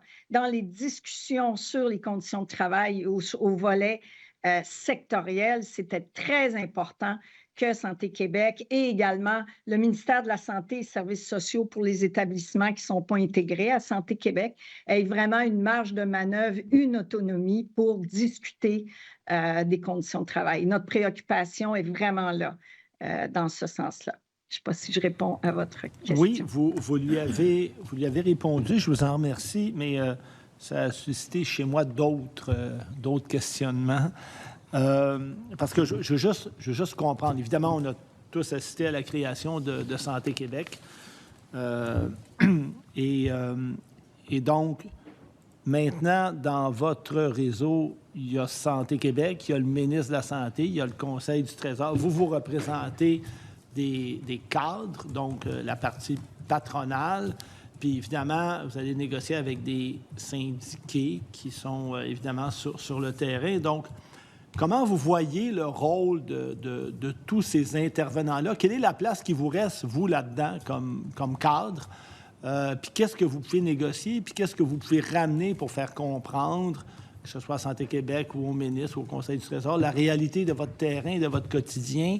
Vous avez parlé, évidemment, des catégories d'emploi du 24/7. Il y a aussi toutes les régions du Québec qui sont très différentes les unes des autres. Donc, j'aimerais vous expliquer, puis là-dessus, j'aimerais vous entendre là-dessus, puis que vous puissiez nous expliquer si le projet de loi vous fait perdre quelque chose ou vous enlève quelque chose. C'est une excellente question. Écoutez, premièrement, ce qu'on a également amené lorsqu'on s'est présenté à la création de Santé Québec, au projet de loi 15, ce qui est important pour nous, c'est que tous les intervenants dans tous les domaines, que ce soit dans la négociation, que ce soit dans la mise en place d'activités, de changement, de transition, c'est que les rôles et responsabilités soient clairs. Avec la loi amenant Santé Québec, ce qu'on avait mentionné, le ministère de la Santé, le ministère devait donner les orientations. Santé Québec, à titre jouant comme une société d'État, devait devenir l'employeur et à ce moment-là, avec l'autonomie et les coûts des franges, devait amener dans sa transition des rôles et responsabilités clairs et pour les établissements, pour nos gestionnaires et pour nos membres. Nous, c'est ce qu'on a amené. Actuellement, dans le projet, et c'est ce qui, dans la transition, ce qu'on nous dit qui va s'opérer, parce que vous savez, là, on est en transition avec l'arrivée de Santé Québec. Là, comme je vous dis, dans le projet de loi 100, la crainte qu'on a avec une coordination plus centralisée, c'est ce qu'on perçoit dans le projet de loi. La crainte qu'on a, c'est comment va se répartir ces rôles et responsabilités-là. Et vous avez exactement la bonne question, et je l'ai aussi aujourd'hui. Les rôles de nos gestionnaires dans les conditions de travail, le rôle des établissements, le rôle de proximité des décisions face à nos usagers dans chacune des régions, comment est-ce que ça va s'opérer? Alors, nous, ce qu'on amène dans le mémoire actuellement sur le projet de loi 100, on a des inquiétudes, on est en pleine transition déjà Le projet de loi amène d'autres changements. Maintenant, nous, ce qu'on dit, c'est oh là, il faut qu'on garde bien l'autonomie de Santé Québec parce que Santé Québec, dans ce qu'on s'attend d'eux, c'est qu'ils établissent bien le rôle et les responsabilités de nos gestionnaires. Voilà. Bien. Je vous remercie. Dans votre mémoire, à la fin, numéro 3, à l'item 3, vous parlez de la reconnaissance de l'ancienneté pour les gestionnaires qui réintègrent un statut de syndiqué. J'aimerais vous entendre davantage là-dessus parce que je comprends que dans le réseau, il peut arriver, d'ailleurs, je pense que vous avez fait référence quand vous avez parlé de chef d'unité ou de chef à l'imagerie médicale. J'imagine que dans un hôpital, un chef à l'imagerie médicale, c'est un gestionnaire, fait partie de votre réseau, mais il a pu commencer ou elle a pu commencer sa carrière comme technicien. Technologue. Et là, à ce moment-là, elle est syndiquée. Donc, cette personne-là peut travailler comme syndiquée pendant quelques années, peut être nommée gestionnaire ou pourrait être nommé gestionnaire intérimaire pendant une période de temps. Avec le bouleversement que Santé Québec a opéré, est-ce que vous avez, vous, des gestionnaires, par exemple, qui ont perdu leur poste de gestionnaire puis qui sont retournés dans le réseau comme syndiqués? C'est clair qu'actuellement, ce que je vous dirais, avec le retour à l'équilibre budgétaire et avec ce qu'on a vécu, que nos gestionnaires ont vécu récemment et ce qu'ils vivent encore, c'est des choses qui sont possibles. Notre point, nous, c'est effectivement notre préoccupation, c'est comme vous l'avez mentionné. J'ai une personne technologue devient chef en imagerie médicale. Elle a son ancienneté de technologue, elle a fait 20 ans, elle revient chef dans son établissement, elle devient chef d'imagerie médicale et pour toutes sortes de les raisons que j'ai amenées, que ce soit des changements de l'établissement, que ce soit un choix personnel, décide de retourner comme technologue, mais dans une autre accréditation, dans un autre établissement. Le projet de loi ne mentionne pas actuellement que la personne pourrait ne pas perdre son ancienneté lorsqu'elle était employée avant de devenir gestionnaire. Fait que c'est là notre préoccupation. Puis pour répondre plus précisément à votre question, comme je vous l'ai dit au début, ce sont des choses qui peuvent arriver effectivement pour toutes les raisons, pas seulement en termes de coupure, mais aussi en termes de choix personnels, en termes de réorganisation des structures administratives dans les établissements. C'est des choses qui peuvent arriver. D'ailleurs, c'est pour ça qu'on a des discussions, qu'il y a ces possibilités-là là, de revenir sur un poste de syndiqué ou non. Là. Fait que, notre préoccupation, c'est vraiment de s'assurer, puisque c'est pas clair dans le projet de loi, c'est que nos gens ne perdent pas l'ancienneté qu'ils avaient lorsqu'ils étaient personnel syndiqué. Et je comprends que votre demande, c'est que si quelqu'un aurait été syndiqué pendant 15 ans, elle devient gestionnaire et pendant 3 ou 4 ans, puis qu'elle retourne syndiquée. Donc, évidemment, elle ne redevient pas syndiquée avec aucune année d'ancienneté, mais elle reprend à 15 ans. 15 ans. Et les années où elle a été gestionnaire ne comptent pas nécessairement pour son ancienneté de syndiquée. Là, vous faites une distinction entre les deux. Là. Je fais vraiment une distinction entre les deux. À ce stade-ci, aujourd'hui, dans ce projet de loi-là, je fais une distinction, effectivement. Merci, l'exemple est parfait. Je vous remercie, Madame. Alors, Monsieur le Président, ma collègue, je pense. Absolument. Alors, chers collègues, il vous reste encore 6 minutes 15 secondes. Merci, Monsieur le Président. Alors, bonjour, Madame. Merci de votre présence et de votre mémoire. En fait, sur le même thème, vous avez dit que c'était possible. La question que j'allais vous poser, avez-vous une idée du nombre de personnes qui sont dans cette situation-là? Mais puisque c'est, d'après ce que j'ai compris, c'est une possibilité, c'est pas nécessairement quelque chose qui s'est concrétisé encore. J'imagine que c'est difficile d'évaluer le nombre de personnes qui pourraient être dans une telle situation. Merci. Je vais peut-être reprendre merci, Madame la députée, pour votre question. Je vais clarifier. Je pense que c'est important. C'est clair que ce sont des choses qui arrivent. Ça, c'est clair que ce sont des choses qui arrivent. Puis, lorsque vous avez des grands changements dans les structures, dans une période de retour à un équilibre budgétaire, c'est clair, il y a des coupures, ça peut arriver et ça arrive.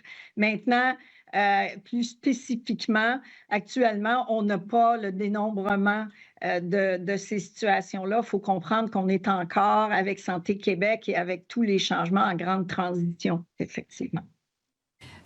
Est-ce qu'il y a des... parce que vous avez fait le choix de commenter en général le projet de loi sur évidemment faisant ressortir vos préoccupations. Est-ce qu'il y a des sections ou des articles du projet de loi que vous...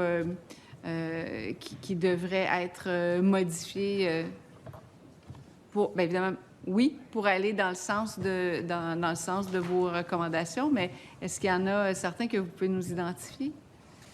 Bien, comme on vous l'a mentionné, je vous l'ai mentionné, pardon, dès le début, puis je vais effectivement le clarifier. On pourrait vous donner effectivement plus détaillé. Pour venir à votre question tout à l'heure, au niveau des statistiques, on pourrait vous y revenir là, après la transition. Je m'excuse, je réponds à votre question tout à l'heure aussi. Mais pour ce qui est effectivement du projet de loi, on se garde vraiment par respect pour nos accréditations syndicales, par respect pour nos syndicats. On garde vraiment le détail. C'est, comme Mme la ministre l'a mentionné, c'est un projet de loi que chacun des articles touche en grande majorité le personnel syndiqué. Donc, comme je vous dis, ce qu'on souhaite à travers nos commentaires, c'est que les articles, par exemple, qui touchent l'ancienneté, la reconnaissance de l'ancienneté, bien à ce moment-là, qu'on s'assure d'ajouter que les gestionnaires qui redeviennent employés syndiqués. Mais là, sous la main, dans 3 minutes, je n'ai pas le numéro de l'article, mais effectivement, ce serait ça avec les demandes qu'on a eues. Merci. Maintenant, dans votre introduction, vous mentionnez que la GES est reconnue comme une interlocutrice principale des gestionnaires auprès du ministère et auprès de Santé Québec. Est-ce que vous craignez perdre cela ou si vous avez quand même confiance, peu importe les préoccupations que vous avez énumérées avec le projet de loi, que c'est quelque chose qui sera maintenu? Merci, Madame la députée. Très bonne question. On ne perd pas cette confiance-là aucunement. Comme je l'ai mentionné d'entrée de jeu, je n'étais pas là, mais la GES a 50 ans. Ça fait 50 ans qu'on travaille avec le gouvernement, qu'il y a des liens se sont créés également à travers les années depuis que moi, je suis présidente directrice générale de l'association. On a des liens, on a des travaux, il y a un passé qui est là. Alors, on a confiance, effectivement, qu'on demeure interlocutrice principale, entre autres, pour les conditions de travail pour nos gestionnaires, nos 9000 gestionnaires. Merci. Merci. Je ne sais pas si... Parce qu'il reste encore un petit peu de temps, c'est une autre question. 2 minutes, chers collègues. Merci, collègue. Je voudrais juste bien saisir, parce que vous avez fait référence dans votre association, en fait, au nombre de différents postes que vous avez. Je comprends que c'est excessivement varié. Présentement, dans le cadre des négociations, comment ça fonctionne? Vous négociez avec une table centrale, vous avez des tables sectorielles, vous avez des tables locales. Est-ce que chaque personne, pas personne, les groupes ou unités de travail est représenté? Comment vous fonctionnez présentement? Puis qu'est-ce que le projet de loi va venir changer là-dedans?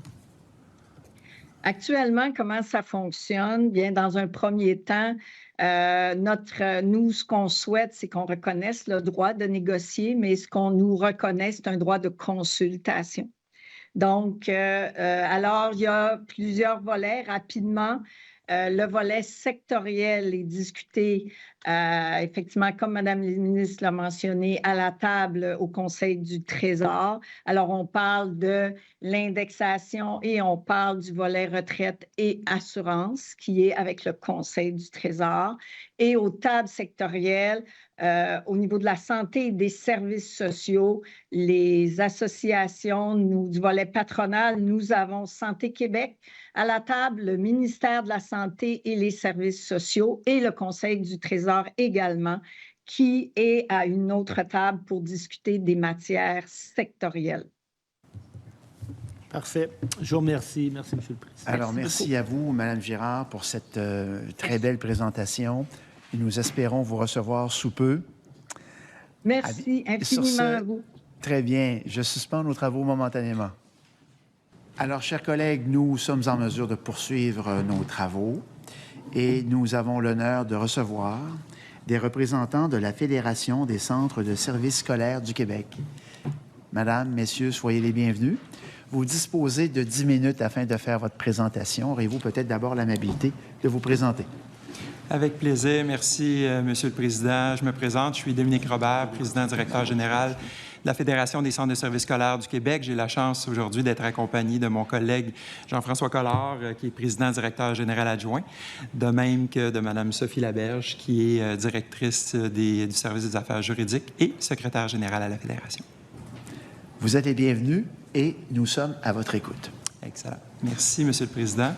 Madame la ministre, Mesdames et Messieurs les députés et membres de la Commission, nous vous remercions de nous donner l'opportunité d'exprimer notre position eu égard au projet de loi 100. La Fédération regroupe et soutient les 61 centres de services scolaires francophones du Québec en offrant des services d'accompagnement dans tout leur champ d'activité, dont les relations de travail. En outre, depuis 40 ans, elle organise, coordonne, dirige la négociation des matières locales, des matières nationales, conjointement avec le ministère de l'Éducation du Québec. La Fédération et les centres de services scolaires sont assurément en faveur d'une modernisation du régime de négociation dans l'objectif d'améliorer l'efficacité et la cohérence de ce processus. À ce titre, nous appuyons l'idée d'une coordination nationale de la négociation dans les secteurs publics et parapublics. De plus, l'augmentation de la durée maximale prévue de 3 ans favorisera le déploiement harmonieux de nouvelles dispositions applicables lors du renouvellement des conventions collectives, des nouvelles conventions collectives.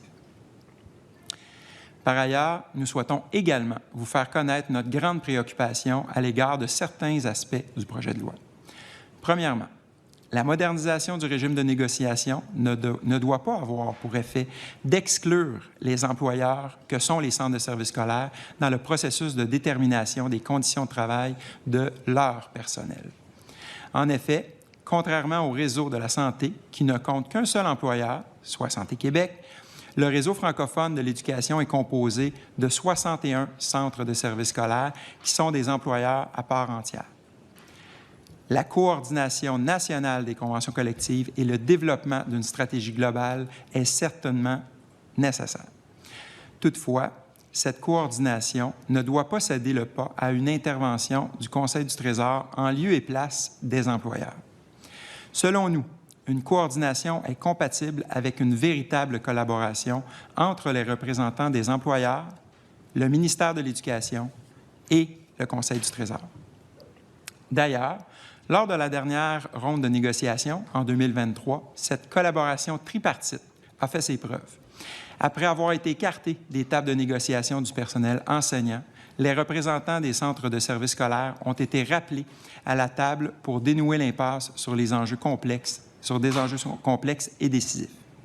Cet exemple témoigne bien de l'importance d'une participation significative des employeurs à l'ensemble du processus d'établissement des conditions de travail. Il faut comprendre que les conventions collectives encadrent de façon pointue les opérations qui sont menées dans les établissements scolaires. En ce sens, plusieurs dispositions découlant des négociations peuvent affecter les services aux élèves. Pensons par exemple à la composition de la classe ou à la confection de l'horaire de travail détaillé du personnel qui œuvre auprès des élèves. Ce sont notamment des éléments qui viennent préciser le quand et le comment les élèves seront en mesure de recevoir l'aide dont ils ont besoin. C'est par une expertise fine qu'il est possible de mesurer la portée d'une décision qui semblerait attrayante, mais qui pourrait être nuisible à la capacité du terrain à encadrer la réussite éducative des élèves en fonction de leurs besoins et non d'une convention collective. Ultimement, les conditions de travail doivent pouvoir se déployer tant à Sept-Îles et Val-d'Or qu'à Montréal et Gatineau, et être adapté pour une école de 100 élèves en groupe multiniveau, tout comme une école secondaire de 2000 élèves. Il faut le rappeler, le résultat des négociations touche directement les services offerts dans les établissements d'enseignement du Québec. Ainsi, toute structure qui pourrait être envisagée doit assurer la participation des employeurs au cycle complet de négociation.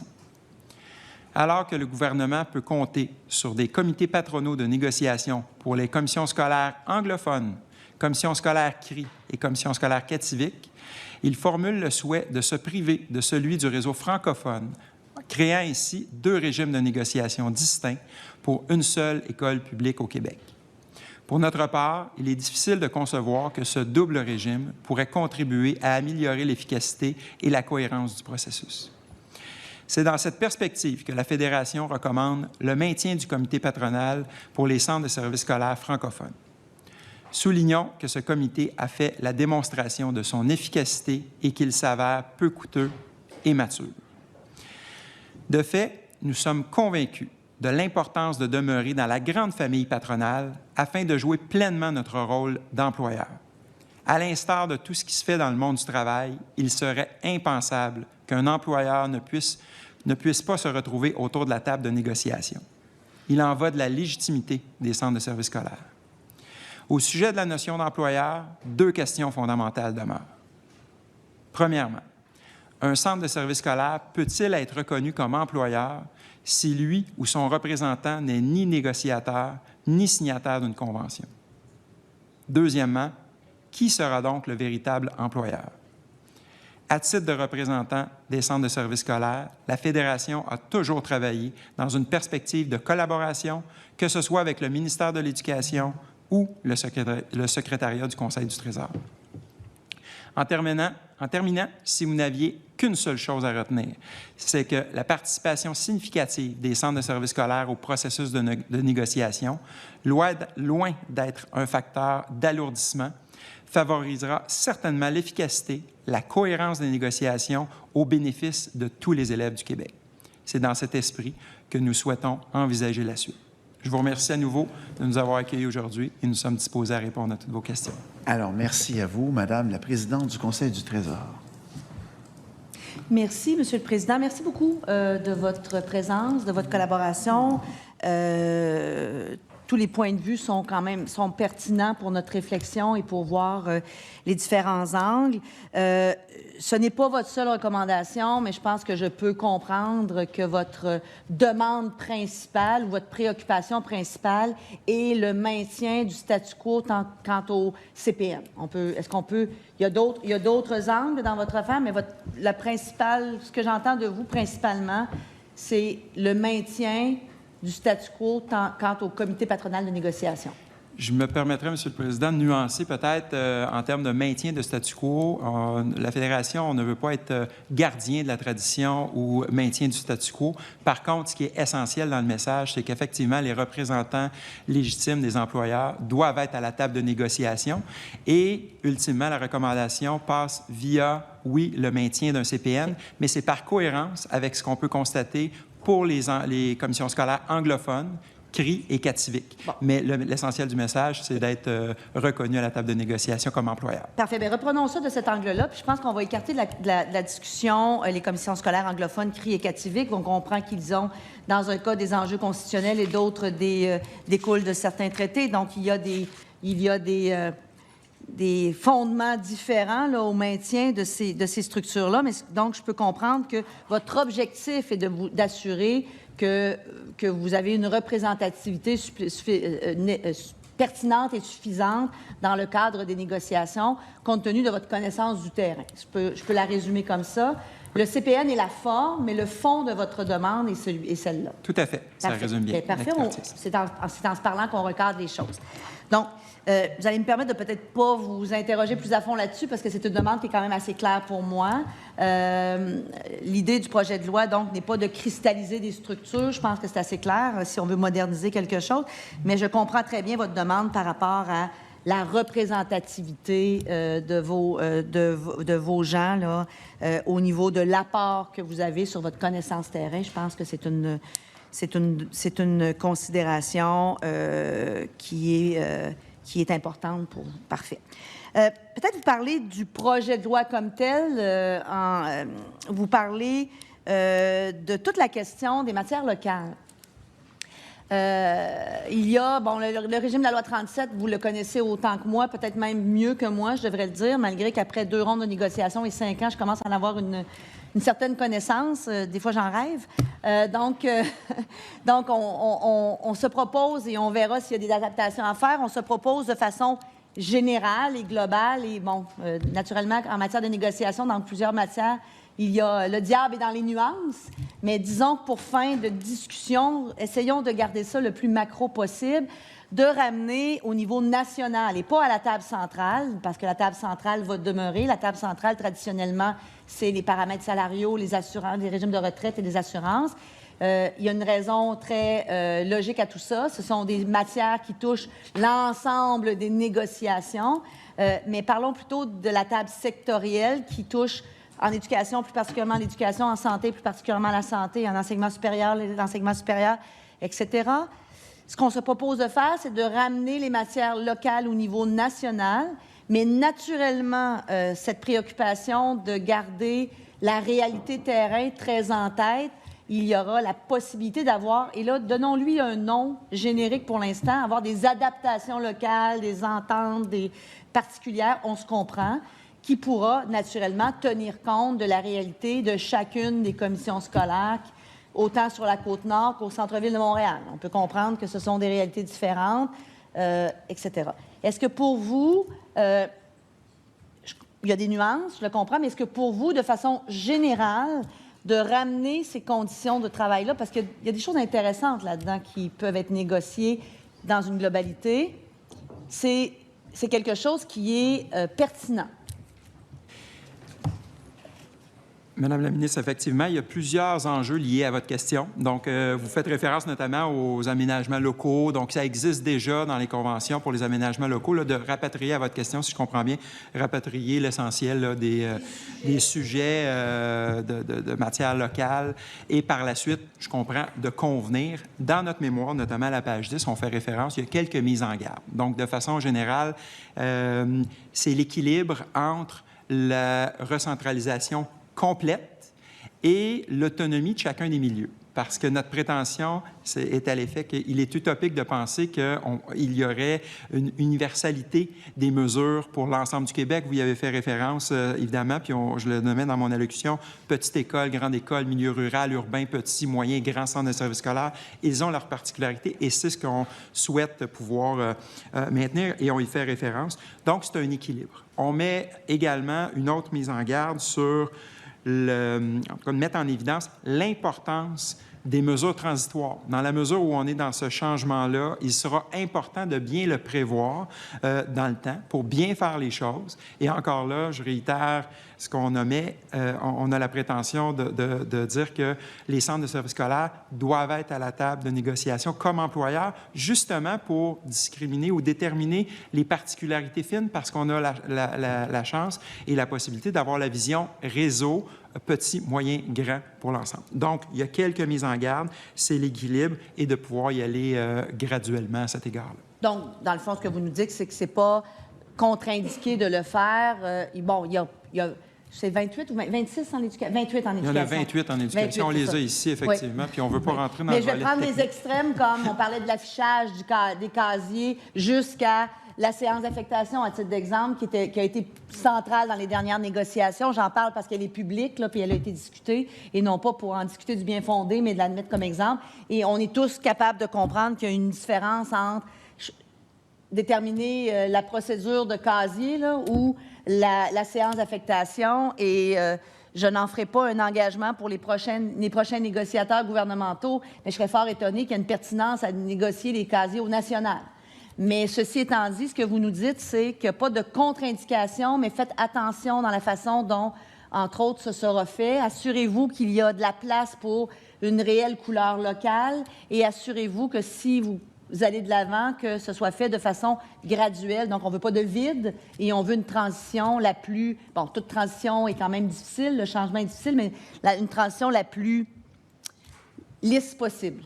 Est-ce que je comprends bien? Votre résumé est très bien sur notre compréhension. Et effectivement, on a fait l'analyse auquel vous faites référence sur les 28 matières locales. Il y en a beaucoup, on ne veut pas rentrer dans le technique, évidemment, mais ça méritera d'être déterminé, de tenir compte de la couleur locale et l'esprit du message, c'est de s'assurer que dans l'angle de négociation, les centres de services scolaires, en tant qu'employeurs reconnus, puissent être également à la table pour pouvoir en convenir avec tous les partis. Évidemment, avec une vision tripartite, donc BNG, donc secrétaire du Conseil du Trésor, ministère de l'Éducation et représentant reconnu de l'employeur. Votre position est très clairement exprimée et notée. Je vais vous parler d'un article. Je vais parler de l'article 23 de la loi, qui est la publication des dépôts, et je dois faire une confession ici, là, aujourd'hui. Je suis fort surprise des réactions par rapport à cet article de loi, et je m'explique. Je veux le dire clairement, là, je ne suis pas partisane de la négociation sur la place publique, au contraire.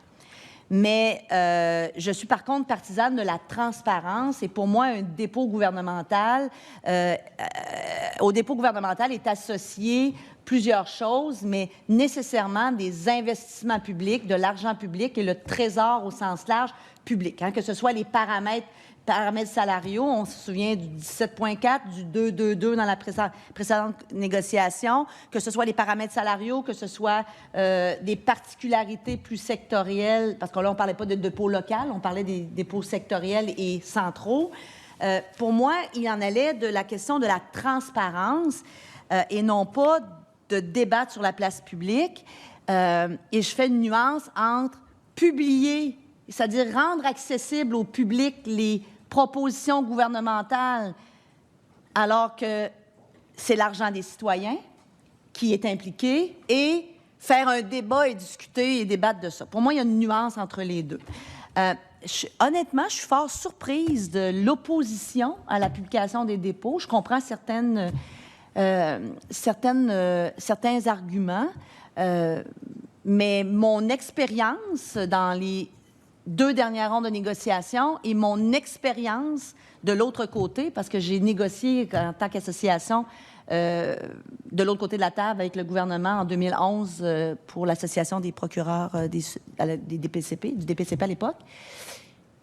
Il y a une mauvaise habitude aux propositions à s'immiscer sur la place publique et non pas toujours s'immiscer de façon complète et compréhensible pour les citoyens. Alors, pour moi, c'était une question de transparence. Et vous êtes d'avis également de retirer cet article-là du projet de loi. Donc, j'aimerais vous entendre parce que, honnêtement, je suis très surprise de cette espèce de petite commotion que semble créer cette proposition-là, qui est une proposition de transparence pour moi, là. Je laisserai ma collègue, Mme Laberge, répondre. Pour vous rassurer, on est tout à fait d'accord avec toute la transparence qui peut survenir à l'intérieur d'une négociation, surtout entre les parties impliquées. Mais la simple présentation d'un dépôt, qu'il soit patronal ou syndical, selon nous, nécessite une explication, nécessite une étude, une analyse. Est-ce qu'un citoyen serait en mesure d'évaluer la hauteur, la pertinence, le volet admirable d'une proposition versus une mauvaise proposition du niveau syndical et vice-versa? Il y a une complexité quand même qui s'installe dans une négociation. Et là, je parle peut-être autre chose que les paramètres salariaux, mais une négociation, c'est du donnant-donnant. Donc, prendre position, en tout cas, à tout le moins évaluer une négociation à la simple lecture d'un dépôt patronal ou syndical, ou recevoir l'explication d'une partie qui n'est pas nécessairement impliquée dans la négociation, peut, selon nous, faire déraper certains éléments. La négo, ça prend de la confiance entre les parties et il y a une certaine confidentialité, non pas de cacher l'information, mais beaucoup de discussions sont sur la base de la confiance, de sorte que si on nous permet de mettre sur la place publique toute l'information qui concerne la négociation, offre, contre-offre, dépôt, on y voit un enjeu. Et autre enjeu qu'on y voit, c'est que les directions d'établissement qui gèrent nos milieux, nos écoles, qui ne sont pas partie prenante à la négociation risquent d'être interpellés par les parents, par les citoyens, par les élèves. J'ai entendu il semble que la ministre disait hier, le président du syndicat, donc pour assurer qu'il y ait une seule version qui soit la bonne, une petite réserve et de prudence. Voilà. Parfait. Bien, je comprends très bien votre commentaire, mais vous conviendrez avec moi qu'il est utopique de penser que rien d'une négociation gouvernementale, c'est-à-dire avec un vis-à-vis gouvernemental, ne filtre sur la place publique, et je n'accuse personne, mais il est utopique de le penser. Donc, il allait, pour moi, de la transparence, de l'information, que vous avez tout à fait raison, un dépôt peut être très technique. Il y a plusieurs niveaux de négociation. Il y a les défauts formels, il y a les négociations plus informelles, il y a les discussions en parallèle à plusieurs niveaux. On le conçoit. Dans le fond, ce qu'on se proposait par l'article 23, c'est de rendre accessible, d'ailleurs, il est déjà potentiellement accessible par la loi sur l'accès, accessible un dépôt gouvernemental qui est formalisé. Maintenant, mais je comprends votre point de vue et je suis de la même opinion que quelquefois, c'est très difficile d'expliquer des nuances dans une négociation aussi complexe qu'une négociation gouvernementale et particulièrement dans les deux secteurs de la santé et de l'éducation. J'en suis. Dans le fond, ce qu'on se proposait de faire, parce que aujourd'hui, dans l'état actuel du droit, il n'est pas interdit de publier un dépôt, le vecteur ou le barème en vertu duquel on juge de cette action-là, bien, c'est l'obligation de négocier de bonne foi. Donc, ce qu'on se proposait de faire, c'est d'encadrer quelque chose qui est déjà possible, mais vous nous mettez en garde sur le fait de l'encadrer parce que c'est pas interdit au moment où on se parle. Peut-être juste la nuance que j'aimerais apporter, puis Mme Laberge pourra peut-être poursuivre, c'est que tout à l'heure, vous faisiez référence aux dernières négociations, oui. Le 17.4, le 222. Les modalités salariales, c'est plus, je vais dire, plus facile à comprendre. Dans la négociation, tout est interrelié parce qu'il n'y a pas juste le pourcentage d'augmentation, donc il y a souvent plusieurs autres éléments. Et c'est ça la mise en garde que l'on fait, premièrement. Puis sans répéter ce que ma collègue nommait également, tout est interrelié. Donc, dans la mesure où, pour plein de raisons, sur la place publique, les médias ou les membres du personnel reprenaient une section, évidemment, il y a d'autres sections qui ne seraient peut-être pas reprises et il devrait y avoir des répondants dans les milieux, direction d'école et autres, ça sèmerait confusion. Donc, on n'est pas certain on se questionne sur l'efficacité de cette mesure-là, et c'est la raison pour laquelle on met en garde. Mais vous avez tout à fait raison. À partir du moment où on décide de rendre public un tel document ou une telle proposition, on doit rendre public la globalité de la proposition parce qu'il y a souvent des raisons pour lesquelles un paramètre n'est qu'à 2 % parce qu'il y a peut-être plus de vacances, plus de congés. Donc, et c'est un peu l'esprit du projet de loi quand on demande de ramener toutes les matières locales pertinentes, on se comprend, là, et non pas les casiers, au sectoriel et au niveau national, parce que souvent, les éléments de la table centrale sont interreliés aux gains ou aux gains demandés, obtenus ou non obtenus à la table sectorielle. Je parle des horaires, des vacances, de l'organisation du travail, qui est souvent centrale pour l'employé et l'employeur. Donc, mais je comprends très bien votre mise en garde. Merci beaucoup de votre intervention aujourd'hui et on va prendre connaissance de façon plus approfondie de votre mémoire pour la suite. Merci. Merci, Madame la ministre. Monsieur le député de l'Acadie, vous disposez de 16 minutes 30. Merci, Monsieur le Président. Monsieur Robert, Monsieur Collard et Madame Laberge, merci d'être là. Merci pour votre mémoire. Continuons donc à parler de l'article 23 du projet de loi, parce qu'aujourd'hui, cet après-midi, en fait, on n'en a pas beaucoup parlé, mais hier, c'était assez régulier pour l'ensemble des groupes, si vous avez suivi nos travaux hier. Évidemment, on ne peut pas être contre le principe de la transparence. Ça, c'est clair. Là. Je pense qu'il y a un consensus là-dessus. Puis évidemment, quand on négocie de bonne foi. C'est l'autre élément. Sauf que ce qu'on nous disait hier, c'est que... Puis c'est vrai que c'est pas très encadré, puis que la partie syndicale peut aussi l'utiliser, mais on nous disait aussi que la partie patronale peut, elle aussi, l'utiliser, puis faire un paquet de publications. Puis évidemment, ça finit par mettre une pression sur les syndiqués, n'est-ce pas? Ça peut arriver. Donc, Dans l'article 23, il n'y a pas véritablement d'encadrement. Je comprends que vous, votre proposition, c'est de l'enlever complètement. Je comprends que Mme la ministre semble y tenir. Éventuellement, on va aller en étude article par article.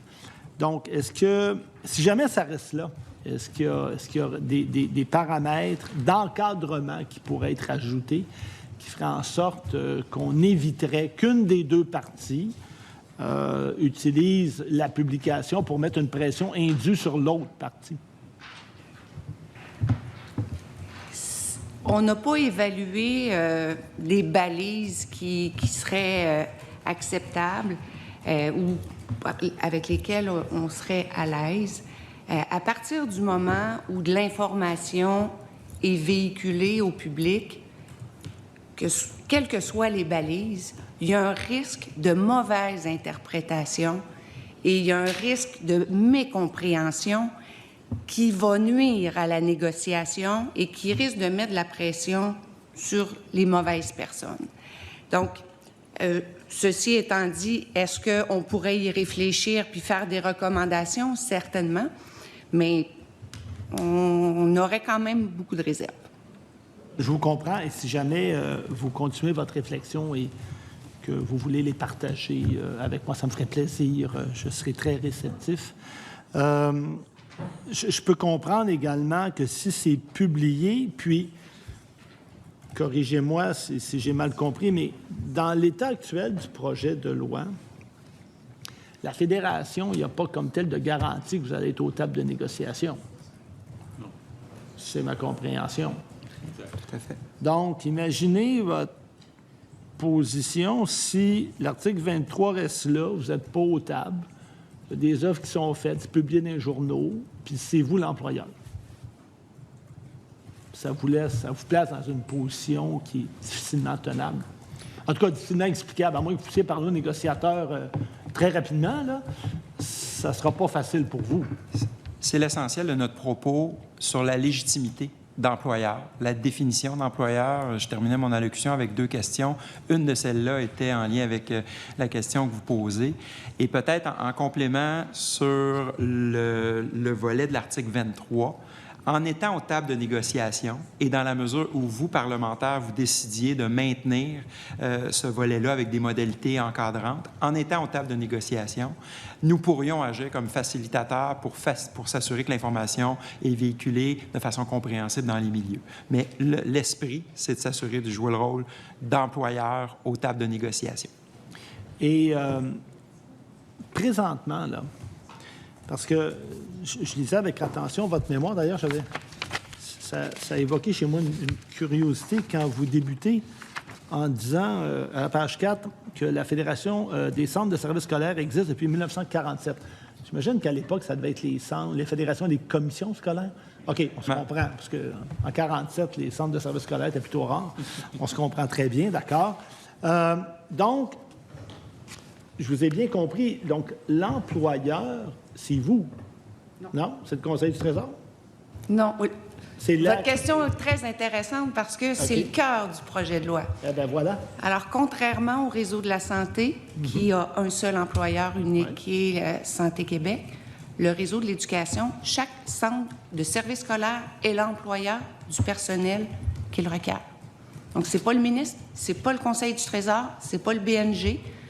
L'employeur, c'est le centre de service scolaire. Donc, jusqu'à maintenant, avec la loi sur le régime de négociation, les représentants de l'employeur, qui est en l'occurrence la Fédération, avaient sa place au sein du comité patronal de négociation comme représentants des employeurs. Avec le projet de loi 100, alors ni les employeurs ni les représentants sont à la table de négociation. Donc, ce qu'on dit, c'est que l'employeur n'est plus à la table de négociation des conditions de travail de son personnel. Oui, si le ministre de l'Éducation le veut, et oui, dans la mesure où le gouvernement ne décide pas que le président du Conseil du Trésor va mener lui seul la négo.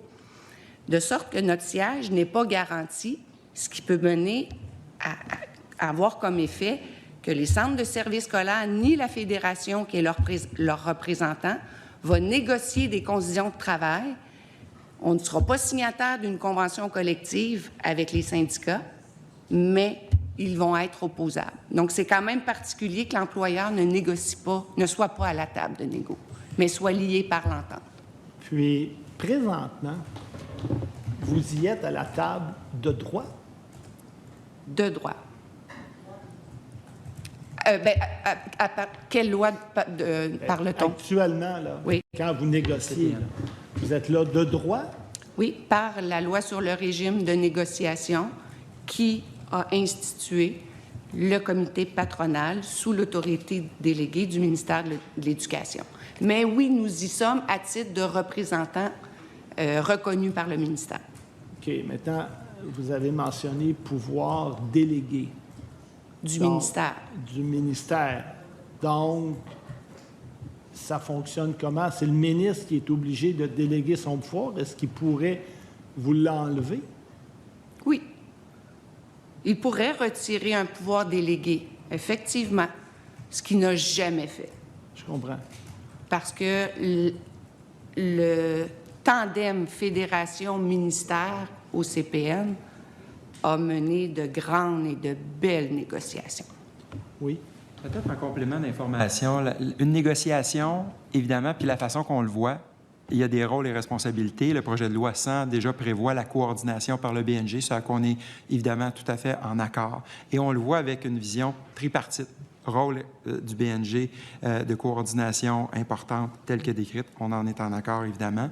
Le rôle d'importance du ministère de l'Éducation et le rôle du représentant reconnu de l'employeur que nous sommes via les instances actuelles du CPN, mais ce qu'on souhaite, c'est que le représentant de l'employeur y soit dans une entente tripartite et complémentaire pour tenir compte de l'expertise terrain. Et l'intention ultime, c'est de rendre possible les orientations gouvernementales. Dans la mesure où une négociation, on sait, hein, ça peut aller à gauche, à droite, il y a plein de bonnes idées, parfois moins bonnes ou parfois moins faisables sur le terrain. L'objectif, c'est de dire comment on peut faire atterrir les orientations gouvernementales. Et ce qu'on ne comprend pas dans le modèle actuel, qu'est-ce qui ferait en sorte que, ou en tout cas, le gouvernement se priverait de l'expertise de l'employeur, au-delà du fait que ça effriterait la légitimité, etc., pour pouvoir rendre possible les orientations gouvernementales. Donc, c'est peut-être en complément d'information ce que je voulais ajouter. Ici, parce qu'au fond, puis j'écoutais attentivement votre exposé, puis les questions que Madame la présidente du Conseil du Trésor vous posait tout à l'heure. Si on regarde le projet de loi, par exemple, à l'article 45, parce qu'à l'article 45, je comprends que le législateur veut instituer des comités patronaux. Tout à l'heure, on a reçu la Fédération des cégeps qui nous disait, c'est un peu étonnant, nous aussi, on est l'employeur, on n'est pas là-dedans. Si on vous incluait à l'article 45, est-ce que ça réglerait l'enjeu que vous soulevez? Bien, on peut le penser dans la mesure où c'est un peu comme ça que ça fonctionne actuellement. Là, on transige vers une loi qui dit « peut ». Hein, le ministre a l'opportunité, s'il le souhaite, de confier à un fonctionnaire ou à un groupe qui souhaite le faire, qui représenterait donc la majorité des employeurs. Effectivement, ce que nous, on revendique, c'est que ce soit non pas peu, mais que ça vienne confirmer, je dirais, l'expérience des 40 dernières années qui, à notre avis, s'est avérée concluante pour soutenir la démarche de négociation. Alors oui, le fait de l'inclure viendrait, en quelque part, aider cette situation-là. Peut-être un seul complément. Oui, ça répond, mais en partie. Parce qu'on a quand même l'article 21 du projet de loi 100 qui autorise le gouvernement à déléguer le pouvoir de négociation à la présidence du Conseil du Trésor exclusivement, de sorte que tant le ministère que le représentant de l'employeur seraient exclus de la négociation. Et c'est ça qui est préoccupant. On demande simplement d'être assis à la même table que le Conseil du Trésor, s'il souhaite intervenir, mais assis à la même table que le ministère et le Conseil du Trésor pour représenter les employeurs. dans votre analyse du projet de loi, pourquoi vous pensez que le gouvernement veut se donner le pouvoir de négocier uniquement le Conseil du Trésor pour tout le monde, finalement? C'est parce que est-ce que ça va mal dans vos négociations? Est-ce que c'est pas agile chez vous? Est-ce que vous perdez du temps? Ou... Parce que c'est fascinant, là, les groupes nous disent écoutez, on assiste ici à une centralisation. Madame la ministre dit non, c'est pas ça. Puis là, je vous écoute, vous nous dites écoutez, théoriquement, le Conseil du Trésor pourrait décider de négocier ça tout seul. Quand je regarde l'article 21 du projet de loi, j'ai la même lecture que vous. Donc, qu'est-ce qu'on essaye de corriger ici qui ne fonctionne pas? Bien, évidemment, on comprend que l'esprit derrière le projet de loi, ce sont les allègements, s'assurer de l'efficience, de l'efficacité, diminuer les éléments de lourdeur que l'on peut constater. On le nomme, on est d'accord avec la modernisation puis l'allègement.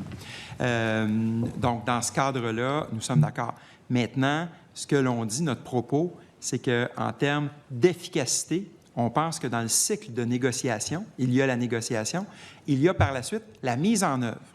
Et on pense que c'est utopique de penser que ceux qui vont rendre possible, de par nos réseaux avec les employeurs, avec les centres de services scolaires, pour la compréhension, l'application, l'interprétation des lois, si nous ne sommes pas aux tables de négociation initiale comme employeurs, on n'atteindra pas l'objectif. Donc, c'est dans ce cadre-là que notre prétention de dire, et on n'atteindra pas, en termes de cycle, on n'atteindra pas l'objectif, et donc, en termes d'amélioration, d'y être et d'être en continuité dans la boucle. Parce que, vous savez, il y a le volet négociation qui dure 2, 4, 6, 8, 10 mois, selon les calendriers, mais la mise en œuvre, elle dure jusqu'à 5 ans. Là. Et cette mise en œuvre-là, l'objectif et le rôle du groupe que l'on représente, les employeurs des centres de services scolaires, c'est de rendre possible les orientations gouvernementales en s'assurant de préserver la mission même des centres de services scolaires pour que ça soit réaliste pour les petits, les moyens, les grands, tenir compte des réalités différentes en fonction des contextes, croissance, décroissance, etc. Donc, c'est le propos. Puis, je compléterais que dans l'esprit, c'est ce qu'on souhaite. À partir du moment où le projet de loi dit on va récupérer des matières locales, on l'évoquait tantôt, peut-être pas toutes, pour simplifier les choses, on devra passer par une complexité. On l'évoquait tantôt, un changement, c'est pas toujours simple. Notre prétention, c'est que d'être à cette table-là, notre objectif et notre raison d'être permet d'amener cette flexibilité-là, cette souplesse, cette facilitation-là. Alors, dans notre esprit, l'idée d'être à la table, c'est aussi de pouvoir aider le gouvernement et le Conseil du Trésor à atteindre les objectifs qui font partie du projet de loi de modernisation. Et quel serait le meilleur moyen pour vous garantir une place à la table? Est-ce qu'il y a un article qu'on devrait modifier? Est-ce que vous avez une suggestion ou ça pourrait venir plus tard, éventuellement? Parce que moi, je comprends ce que vous dites aussi. Vous n'êtes pas contre l'objectif du projet de loi. D'ailleurs, vous l'avez souligné, et Mme la ministre, vous l'a remarqué aussi, là, je comprends qu'on veut étendre la durée de convention collective, puis vous n'êtes pas contre ça, si j'ai bien compris, là. Puis je peux comprendre pourquoi, parce que dans certains cas, on négocie une convention qui est échue, puis le temps que la mise en œuvre soit faite, celle qu'on a négociée est échue, puis là, pour avoir vécu ça dans le passé, là, je peux vous dire que c'est pas toujours agréable, c'est pas agréable pour les employés non plus, là. Mais si vous aviez, enfin, des recommandations, j'apprécierais. L'autre élément que vous soutenez dans votre mémoire, que j'ai trouvé très intéressant, à la page 11, c'est la coordination des contestations juridiques. Est-ce que vous pouvez m'en parler davantage? Peut-être pour les contestations juridiques, ma collègue Mme Laberge va y répondre. Je me permets de rebondir sur la question précédente que vous posiez là, sur les recommandations. Vous y avez fait allusion notamment sur, dans nos recommandations à la page 13, là, on a l'ensemble de nos recommandations. Une de celles-là, évidemment, vous l'entendez très bien, là, c'est de reconnaître le rôle de l'employeur, des centres de services scolaires comme employeur reconnu. Effectivement, de venir l'inscrire nommément. Ça, évidemment, c'est le point majeur. Et ce à quoi ma collègue faisait référence, c'est de l'inscrire nommément et que tout au long du processus, l'employeur soit à la table. Et en ce moment, ce qu'on lit dans le projet de loi, il y a des clauses qui permettent à tout moment de retirer le privilège d'employeur d'être à la table, et c'est ça qu'on invoque. Donc, en termes de recommandations, ce serait ce que j'aurais le goût de vous dire aujourd'hui, et je laisserai la parole à ma collègue pour votre deuxième question. Oui, en fait, l'article 12 prévoit la possibilité pour le président du Conseil du Trésor de coordonner des procédures qui touchent les conditions de travail qui méritent une coordination nationale. Donc, la définition de coordination peut être vue comme large ou plus restrictive. Notre inquiétude, c'est que les règlements de grief soient effectués par le Conseil du Trésor et qu'on n'ait pas droit au chapitre, si c'est l'interprétation. Alors, Madame Laberge, merci beaucoup. Messieurs, merci pour votre participation. Vous avez largement contribué à nos travaux. On vous en remercie. Compte tenu de l'heure, nous allons ajourner nos travaux. Bon week-end à toutes et à tous.